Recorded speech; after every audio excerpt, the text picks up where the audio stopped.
Hi, welcome to episode 3 of Spirituality to Sobriety.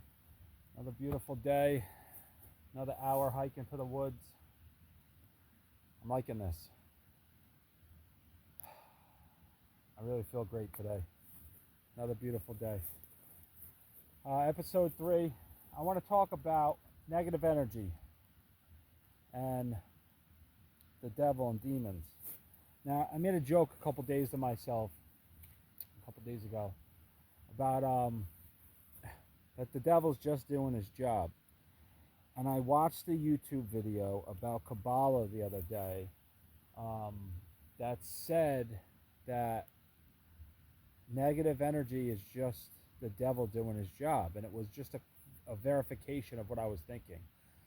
Everything in this world is yin and yang, positive and negative, dark and light. Um, you know, positive, I said positive and negative. But so you're telling me that God doesn't make any mistakes. So if he doesn't make any mistakes, then the devil isn't a mistake either, right? So the devil was the best angel that God had. He was his number one angel. And who, when he created earth, who not to make the opposite of him than the best angel to him? So we are given free will to be here. We are able to make our own mistakes, our own choices, and we have to learn from them. That is part of our mission here, is to learn from the mistakes, learn from the problems, um, and get back to knowing that God is real. We are born with nothing, no memory, and then we have to get back to that. That's why we are given free will. But the devil's job, and all of the third of the angels that fell with him, job is to give us negativity, because we were asked to come here. We were asked to be able to be challenged. And this is the challenge, is to fight through the negativity, is to realize that the devil just has a job to do. The devil actually needs love too, right? The devil didn't get lost. He's just doing the hardest job that God has for the angels to do, which is to be the complete opposite of God. So the best angel took that role, was given that role. It just makes sense. But unless you have a clear head to think about these things, like I think about the most positive things and the things that can change my life to be the better, not how am I going to get high or drunk, or like whatever drama is distracting you from your life. Everything else is a distraction. You have to fight through all of that, get a clear head, kick the habits, kick the addictions, and sit in silence. Sit in silence and go inside of your body. Meditate. Okay? Silence is the key. But unless you're silent and clean and clear headed, you cannot hear the right voice. Okay? You will hear the one that says, hey, go get high again. No, man, that ain't the answer. You just have to laugh at the devil and go, yo, you're doing your job. I appreciate it.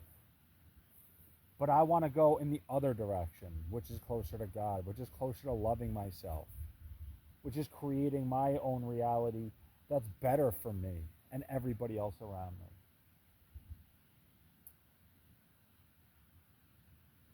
You have to just push back on the negativity.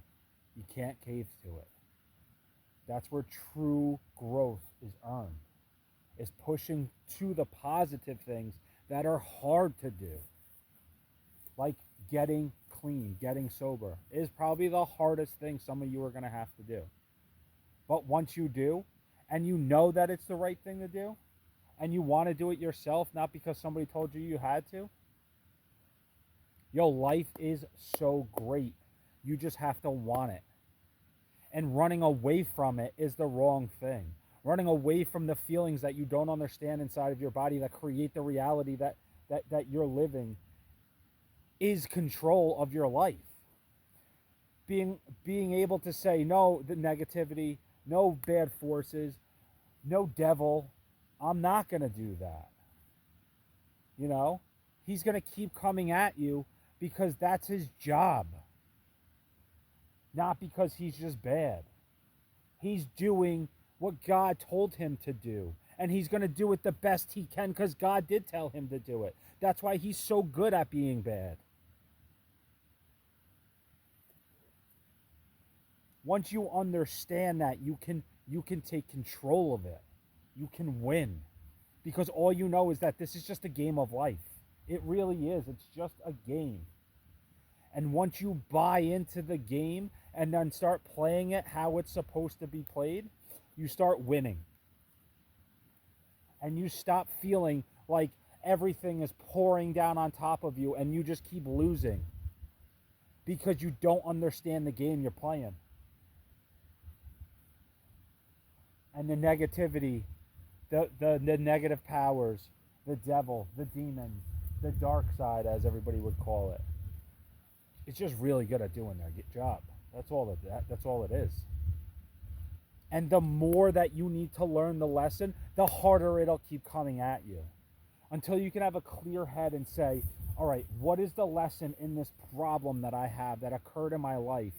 And nip it in the butt as soon as it hits you, instead of letting it fester and having it come at you from all different angles until you go, holy crap, this is unbearable at this point. It will come harder, stronger, heavier, more until you understand the lesson. And the negativity isn't going to hold up on you because they're doing God's will, which we've asked him to do because we wanted to be here. We have free will. This is the game of earth. And you have to get to spirituality to start playing it. You do. Because then you'll start understanding all the players in the game. Then you'll be able to quiet. You'll be able to go in solitude and not be scared. Not be lonely. Solitude is amazing. I've been doing it for a while now. I'm able to sit with my thoughts. Sit with myself. Not feel depressed. Not feel lonely. Feel empowered. Feel amazing. Hear the lessons. Learn the lessons. Figure them out. Hear the solutions. Feel the love of God. Hear the messages of earth, of the spirits, of the positive side.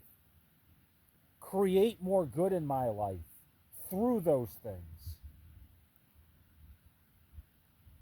But until you can stop being in solitude because you're high, drunk, alone, because that's where that takes you. It takes you on the same path, but in the wrong direction.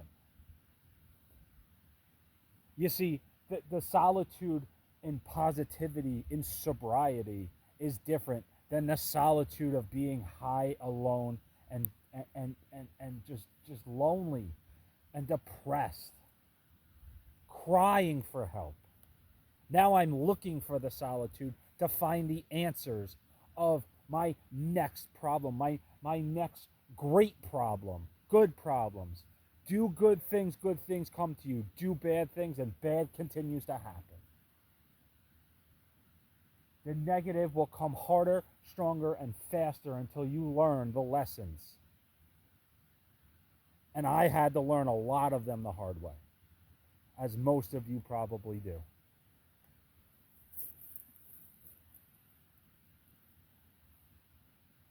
Thank you, God. Beautiful freaking day. Holy cow. I like this hike. So I went on a hike yesterday. I went up on a mountain, and it was so windy, there was no way I could make a video.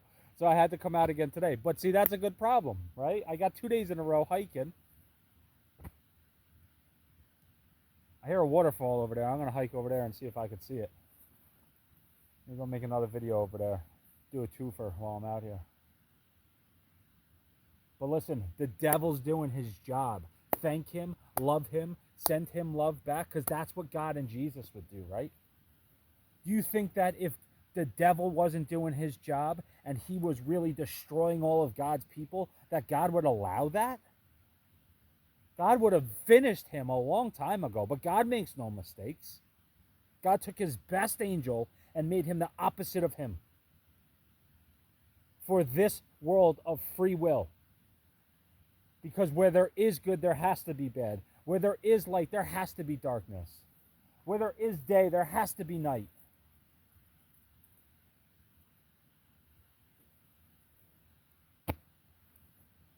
It's the resistance, it's the friction of this universe, of this world. It had to be created. They had to fall. Those 1/3 of angels had to fall. That's why the good angels were the good angels. You don't think that they would, if they were protecting us, that our guardian angel wouldn't just fight the demons that go inside of people? They wouldn't just fight and push away all the bad from us and we could just live happy, beautiful, perfect lives? No, this is part of the lesson. This is part of the game. Yes, they protect us, but at the same point, we have to learn the lessons. And sometimes it's really hard lesson that we have to learn.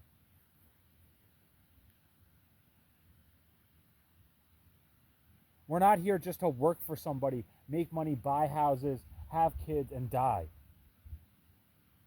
That's not what we're here for, people.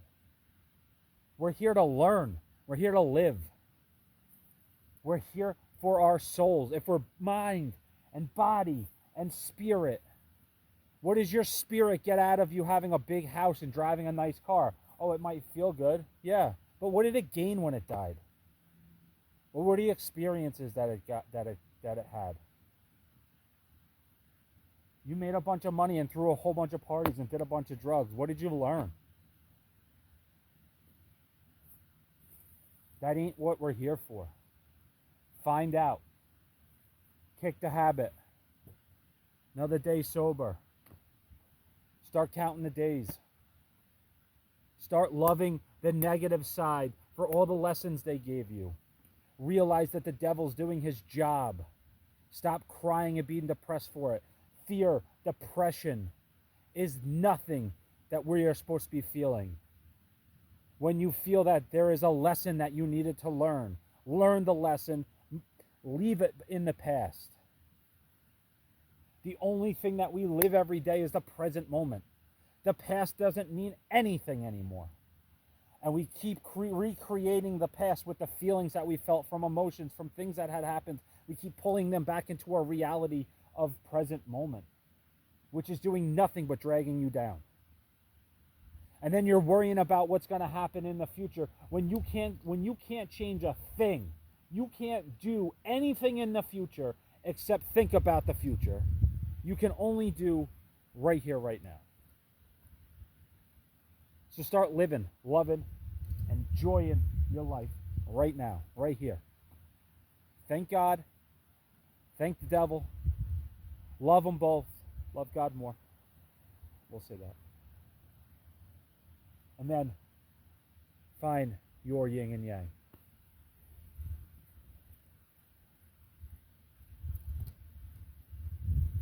Love you guys. Episode 3. Peace.